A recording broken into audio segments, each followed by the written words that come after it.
Schools can become more expensive now. Your children may need to shift to IB or Cambridge board. Is it because of NEP and NCF? Let's discuss. I think the first thing we need to understand is the difference between the NEP and NCF. NEP stands for the National Education Policy. It is a document, a policy document, which tells the vision, the goals, the reforms that we want to bring about in our education system.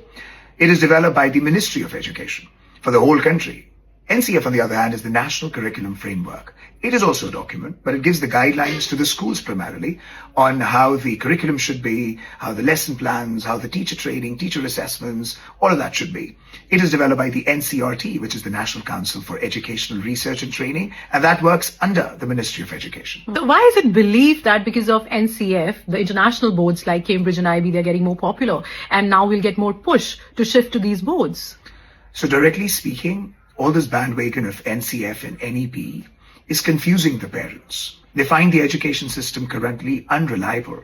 They worry that it might create this confused generation of learners when already we can see the after effects of the COVID online learning on the growth and milestones of these students. So the parents don't want to risk it. So a lot of them are shifting to ICSE, which is an Indian board and is still as academically rigorous as the Indian education is expected to be.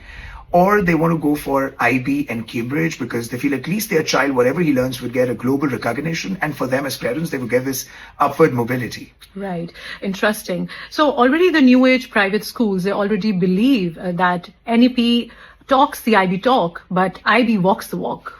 So I think they say that because the kind of phrases and words that NEP mentions, things like project-based learning, experiential learning, assessment beyond exams, or critical thinking, or skills over rote learning, all of that has already been a part of IB and Cambridge for long. And also, they feel that why to wait for the NEP to sluggishly apply all these changes when they actually have an alternative, an NEP-like, or in fact more time-tested alternatives like IB and Cambridge. So they are kind of in large numbers shifting there. Right. But how does this make the private schools more expensive and state schools inefficient? So because NEP's demands are complex, now the schools would need, let's say, more labs like the AI labs, more digital tools, more teacher trainings. They need to maintain vast records and documents and student portfolio.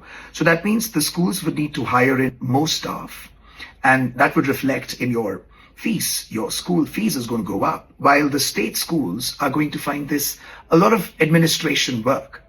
And that means the learning and the actual teaching might just take a back seat there. So great clouds are gathering. Stay tuned. All the best. All the best.